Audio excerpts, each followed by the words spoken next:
Hello students, good morning सभी को। आप सभी का स्वागत है बिजनेस स्टडी की क्लास में। और पिछला जो लेक्चर था उसमें हमने बात की थी सोल प्रोप्राइटरशिप के बारे में, यानी कि एकाकी व्यापार क्या होता है। तो एक व्यक्ति के द्वारा किए जाने वाला जो व्यापार होता है, जिसमें एक ही व्यक्ति के पास क्या है, एक ही व्यक्ति जो है वो बिजनेस में पूंजी लगाता है, कैपिटल लगाता है, प्रॉफिट लॉस उसी का होता है, रिस्क उसी का होता है, और वही क्या है, बिजनेस का मालिक और डिसीजन मेकर जो है वो अकेला ही होता है। सारा रिस्क जो है वो क्या है, उसी पर्सन का रहता है। तो इसके बारे में हमने बात की थी कि सोल प्रोप्राइटरशिप जो है वो क्या है, क्या मीनिंग है, क्या फीचर्स है, और क्या क्या उसके इम्पोर्टेंस हैं। आज हम बात करेंगे जॉइंट हिंदू फैमिली बिजनेस के बारे में। संयुक्त हिंदू परिवार व्यवसाय यानी कि एक ऐसा बिजनेस जो पीढ़ी दर पीढ़ी क्या है, एक ही परिवार के लोगों के द्वारा, एक ही परिवार के सदस्यों के द्वारा क्या है, किया जाता है। और इस व्यवसाय के अंदर, इस व्यापार के अंदर क्या है, घर की जो लड़कियां हैं, ठीक है, या बहू है, मतलब कि पुत्रियां और पत्नियों, उन दोनों को क्या है इसमें शामिल किया जाता है। तो ऐसे बिजनेस को हम क्या कहते हैं, जॉइंट हिंदू फैमिली बिजनेस कहते हैं। इस तरह का जो बिजनेस होता है वो परिवार के लोग ही मिल करके क्या है करते हैं, और उस परिवार के पास जितनी भी पैतृक संपत्ति होती है, उस सभी संपत्ति में, उस सभी प्रॉपर्टी के अंदर क्या है, सभी सदस्यों का क्या है, ओनरशिप जो होती है। क्योंकि जब भी इस बिज़नेस को बंद किया जाएगा तो जो प्रॉपर्टी है वो सभी सदस्यों के बीच में क्या है, डिवाइड किए जाएगी। इसमें जो सदस्य होते हैं इस तरह के बिज़नेस में, वो पैदा होते ही क्या है, सदस्य जो हैं वो बन जाते हैं। और इसके साथ साथ क्या है, ये जो मेंबर्स होते हैं, फैमिली के जो मेंबर्स हैं, ये कभी भी फैमिली की जो प्रॉपर्टी है उसको डिवाइड करने की डिमांड भी क्या है, कर सकते हैं। इसमें जो यूज़ की जाने वाली प्रॉपर्टी होती है वो क्या है, पैतृक संपत्ति होती है। पूर्वज पीढ़ी दर पीढ़ी जो प्रयोग की गई संपत्ति है, उस संपत्ति का इसमें क्या है, यूज़ किया जाता है।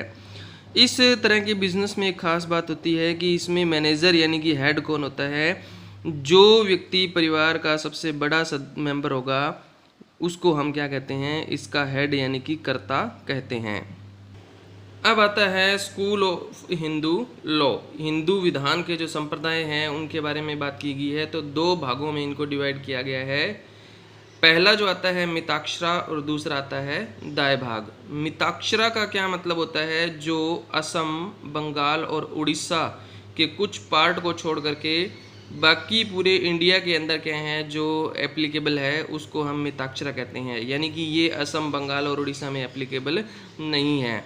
इसमें खास बात क्या होती है कि घर में किसी भी पुत्र का, किसी भी बेटे का जब क्या है जन्म होता है, तो जन्म होते ही वो क्या बन जाता है, पूर्वजों की जो प्रॉपर्टी है उसमें क्या है, उसको अधिकार जो है वो मिल जाता है। लेकिन क्या है, वो जब तक 18 साल का नहीं होता तब तक क्या है, वो उस प्रॉपर्टी को डिवाइड करने की जो डिमांड है वो क्या है, नहीं कर सकता। यानी कि वयस्क होने पर ही वो क्या कर सकता है, जो प्रॉपर्टी है उसकी डिमांड जो है वो कर सकता है। उसके बाद है दाय भाग। दाय भाग जो है वो असम, बंगाल और उड़ीसा के कुछ हिस्सों में क्या है, ये एप्लीकेबल होती है। और इसमें खास बात क्या होती है कि इसमें कोई भी पुत्र है, कोई भी व्यक्ति जब पैदा होता है तो पैदा होने के साथ ही प्रॉपर्टी में उसको राइट नहीं मिलेगा। जब तक उसका फादर जो है, वो उसका पिता जो है वो जीवित है, तब तक उसको अधिकार नहीं मिलेगा। पिता का जीवन काल समाप्त होने पर ही जो प्रॉपर्टी है, जो संपत्ति है, वो क्या है, बेटे को क्या है, ट्रांसफ़र की जाएगी। और जब तक उसका पिता जिंदा रहेगा तो उस प्रॉपर्टी पे मालिकाना जो हक है वो किसका रहेगा, पिता का ही रहेगा। इसको हम क्या कहते हैं, दाय भाग कहते हैं। उसके बाद आता है हमारा meaning of joint Hindu family business. जो जॉइंट हिंदू फैमिली बिजनेस का मीनिंग क्या होता है कि जिसमें क्या है, बिजनेस को चलाने के लिए एक ही परिवार के सभी सदस्य जो हैं वो क्या है, उसमें लगे होते हैं। और जो परिवार का सबसे बड़ा व्यक्ति होता है वो क्या होता है, इस बिज़नेस का मैनेजर यानी कि कर्ता होता है। परिवार के जितने भी मेंबर्स होते हैं वो कर्ता यानी कि जो मैनेजर है, सबसे बड़ा व्यक्ति है, उसी के अंडर में रह करके क्या है सारा का सारा बिजनेस जो है वो क्या है संभालते हैं, उसी के गाइडलाइन पे, उसी के कंट्रोल में रह करके क्या है वो काम करता है। अगर बिजनेस को अच्छे से रन करने के लिए लोन वगैरह की ज़रूरत पड़ती है तो ये लोन लेने का काम और दूसरे लोगों के साथ क्या है कोई भी व्यापार करने का जो काम होता है वो सारा का सारा जो कर्ता होता है उसी का होता है। इसके साथ साथ क्या है फैमिली की जो मेंबर है वो कर्ता से क्या है प्रॉफिट और लॉस का क्या है कोई रिकॉर्ड जो है उसकी डिमांड जो है वो क्या है नहीं कर सकते। वो सिर्फ क्या है जो प्रॉपर्टी है मतलब पैतृक उनकी संपत्ति है उसको डिवाइड करने की डिमांड जरूर कर सकते हैं, लेकिन क्या है बिजनेस का हिसाब किताब क्या है उससे क्या है नहीं मांग सकते। और एक ख़ास बात और होती है कि यहाँ पर जो मुखिया यानी कि जो कर्ता होता है उसकी जो लाइबिलिटी होती है वो अनलिमिटेड होती है, यानी कि इस बिज़नेस को लॉस होगा तो कर्ता को अपनी पर्सनल प्रॉपर्टी बेच करके पैसा देना पड़ सकता है और बाकी जितने भी सदस्य होंगे उनकी लाइबिलिटी लिमिटेड होगी और कर्ता जो होगा उसकी लाइबिलिटी क्या होगी अनलिमिटेड होगी। उसके बाद आता है जॉइंट हिंदू फैमिली बिजनेस के फीचर्स कौन कौन से हैं। तो पहला देखो क्या कहता है इसमें operation according to Hindu law. तो इस तरह का जो बिज़नेस होता है उसको क्या है हिंदू लॉ के अकॉर्डिंग क्या है इसमें ऑपरेट किया जाता है, बिज़नेस को चलाया जाता है।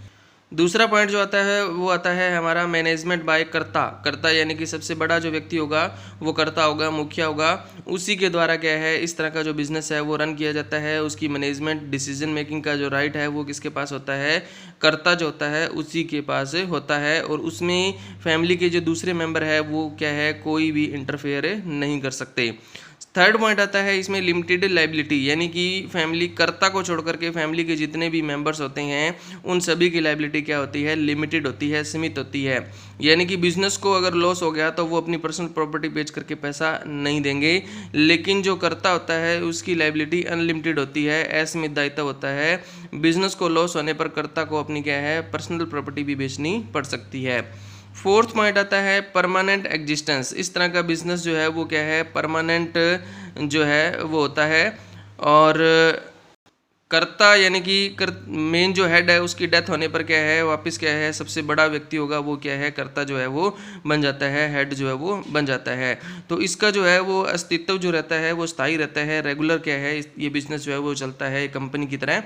उसके बाद आता है नेक्स्ट पॉइंट आता है मेंबरशिप बाय बर्थ, यानी कि परिवार में कोई भी नया सदस्य जब पैदा होता है तो पैदा होते ही वो क्या बन जाता है इस बिजनेस का सदस्य जो है वो उसको मिल जाती है।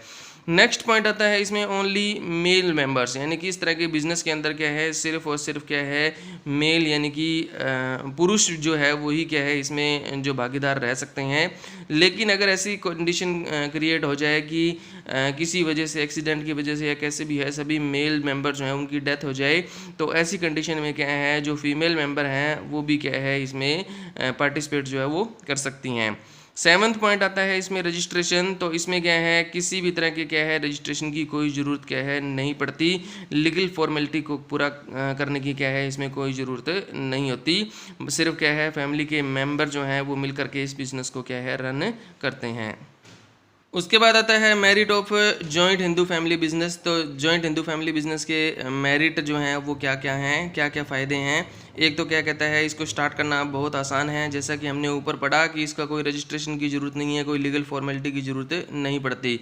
उसके बाद इसमें सीक्रेसी जो है वो क्या रहती है ज़्यादा रहती है, क्योंकि बिज़नेस के बारे में इंफॉर्मेशन जो है सिर्फ परिवार के सदस्यों को ही पता होती है, इसलिए सीक्रेसी इसमें क्या रहती है ज़्यादा रहती है। डायरेक्ट कॉन्टैक्ट विद कस्टमर, तो इसमें परिवार के सदस्य कस्टमर के साथ डायरेक्टली कॉन्टैक्ट रख सकते हैं और उनको लंबे समय तक क्या है बिजनेस के साथ क्या है जोड़ करके रख सकते हैं।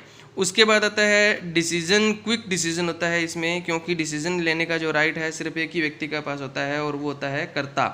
मेन जो मुखिया होता है वही सारे डिसीजन लेता है, इसलिए किसी का इंटरफेयर ना होने की वजह से जो है डिसीजन जो है वो बहुत ही जल्दी लिया जा सकता है। फिफ्थ पॉइंट इसमें आता है direct relationship between effort and consideration. तो इस तरह का जो बिजनेस होता है उसमें एफर्ट और जो कंसिडरेशन में क्या है डायरेक्ट रिलेशनशिप होता है, यानी कि कर्ता के साथ साथ अदर जो पर्सन होते हैं वो भी क्या है देखो प्रॉफिट जो होगा वो उन सभी में डिवाइड किया जाएगा, इसलिए वो क्या है प्रॉफिट कमाने के लिए रेगुलर जो है वो क्या है प्रयत्न करते हैं। उसके बाद सिक्स्थ पॉइंट आता है हमारा इसमें, वो आता है एडवांटेज ऑफ इनहेरिटेबल क्वालिटी, यानी कि उनका जो पैतृक संपत्ति जो है चलती आ रही है, पैतृक नाम जो बिजनेस का चलता आ रहा है, उसका फ़ायदा अपने आप क्या है आगे वाले जो सदस्य होंगे उनको मिलता जाएगा। यानी कि उनको खुद का नाम बनाने की कोई ज़रूरत नहीं है। उनके जो पैतृक नाम जो है, जो उन्होंने इस बिज़नेस का नाम रखा हुआ है, उसी नाम से क्या है उनका जो प्रोडक्ट है वो क्या है बाज़ार में बिकता रहेगा। अब हम बात करते हैं limitation of joint Hindu family business, क्या क्या लिमिटेशन है। तो फर्स्ट पॉइंट आता है इसमें लिमिटेड रिसोर्स, यानी कि इसमें जो रिसोर्स रहते हैं, संसाधन जो होते हैं वो लिमिटेड होते हैं। अगर हम बिज़नेस को बढ़ाना चाहें तो हम क्या है किसी और बाहर के व्यक्ति को क्या है साझेदार के रूप में, पार्टनर के रूप में क्या है शामिल क्या है नहीं कर सकते। उसके बाद आता है लिमिटेड मैनेजरियल स्किल, यानी कि जो सबसे बड़ा व्यक्ति होगा वही क्या है इसमें करता होता है। अगर बड़ा व्यक्ति क्या है पढ़ा लिखा ना हो, उसको ज़्यादा जानकारी ना हो, तो उससे क्या है ज़्यादा फायदा हम क्या है नहीं उठा सकते। उसके बाद आता है अनलिमिटेड लाइबिलिटी। इसमें कर्ता के लिए एक नुकसान ये भी रहता है कि उस अकेले की लाइबिलिटी क्या होती है अनलिमिटेड होती है। बिजनेस को लॉस होने की कंडीशन में क्या है कर्ता जो है उसको अपनी पर्सनल प्रॉपर्टी बेच करके पैसा देना पड़ सकता है, तो उसके लिए क्या है बड़ी नुकसान की बात है ये। उसके बाद आता है इसमें next point disadvantage from centralisation of power, यानी कि सारी की सारी पावर जो है उसका सेंट्रलाइजेशन होता है। सारी की सारी पावर जो है वो क्या है एक ही पर्सन के हाथ में होती है, तो उसका भी क्या है नुकसान उठाना पड़ जाता है कई बार। कि जैसे क्या है जिस व्यक्ति के हाथ में सारी पावर होगी, हो सकता है वो रिसोर्सेज को क्या है बेटर यूटिलाइज ना करें, उनका मिस यूज़ करना शुरू कर दे, तो जिससे पूरे बिजनेस को नुकसान जो है वो क्या है हो सकता है। फिफ्थ पॉइंट हमारा आता है इसमें lake of cooperation from members. तो कई बार क्या होता है कि मेंबर जो होते हैं उनकी लाइबिलिटी, देखो हमने बात की कि सभी मेंबर की लाइबिलिटी क्या रहती है लिमिटेड रहती है, तो हो सकता है कि वो मतलब ज़्यादा बिजनेस में क्या है इन्वॉल्व ना रहें, ढंग से काम ना करें, बिजनेस में कोई भी एक्टिविटी है कोई भी काम है उसको ढंग से पूरा ना करें, तो उसका नुकसान जो है वो पूरे बिजनेस को उठाना पड़ जाता है। तो ये थे हमारे पॉइंट कि जॉइंट हिंदू फैमिली बिजनेस है उसकी क्या क्या लिमिटेशन है और क्या मीनिंग है, इसके बारे में हमने आज बात की। तो इसके साथ ही ये चैप्टर जो है वो हमारा क्या है ख़त्म होता है। तो आप सभी ने इसको नोट करना है, अच्छे से लर्न करना है और सीखना है इसको। थैंक यू सभी को।